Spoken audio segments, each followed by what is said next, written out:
राधे राधे, जय श्री कृष्ण आप सभी को। तो देखिए, रामचरितमानस का पाठ मैं कर रही थी भगवान राम की कृपा से, और भगवान राम की ऐसी कृपा हुई कि जैसे ही रामचरितमानस का पाठ पूर्ण हुआ तो हम चित्रकूट दर्शन के लिए चले गए। वहाँ से चित्रकूट दर्शन करके हम जैसे ही लौटे तो वहाँ से आने के बाद में मैंने भागवत गीता, जिसमें भगवान कृष्ण की लीलाएं और उनके अवतारों का वर्णन है, उसका पाठ करना शुरू किया है। तो अभी मैंने पहला अध्याय ही पढ़ा है। तो पहले अध्याय में भक्ति, ज्ञान और वैराग्य के बारे में बताया गया है कि भक्ति क्या है, ज्ञान और वैराग्य कौन है।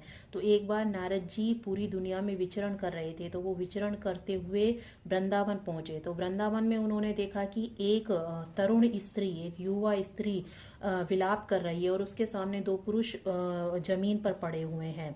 तो नारद जी उस स्त्री के पास गए और जाकर बोले कि आप कौन हैं और ये दोनों कौन हैं।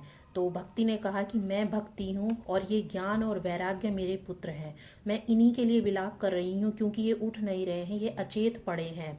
तो भक्ति कहती है कि एक और बात मुझे आपसे पूछनी है। आप जैसे साधु महात्मा और ऋषियों का तो दर्शन बहुत ही दुर्लभ होता है। अब आप यहाँ आए हैं तो मुझे ये और बताइए कि ये ऐसा कैसे है कि मैं इनकी माँ हूँ, और मैं इनकी माँ होकर तो जवान हूँ, लेकिन ये मेरे पुत्र हैं जिनको जवान होना चाहिए, ये बूढ़े हैं और अचेत पड़े हैं।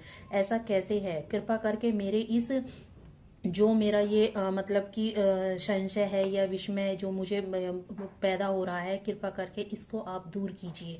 तो नारद जी कहते हैं कि ठीक है, मैं इसको दूर करने की कोशिश करूंगा। और नारद जी फिर पूरी दुनिया में वहां से विचरने लगे, उसके जो सवाल भक्ति ने पूछा था उसका जवाब देने के लिए। और फिर नारद जी विचरते हुए सौनकादि ऋषियों के पास पहुंचे।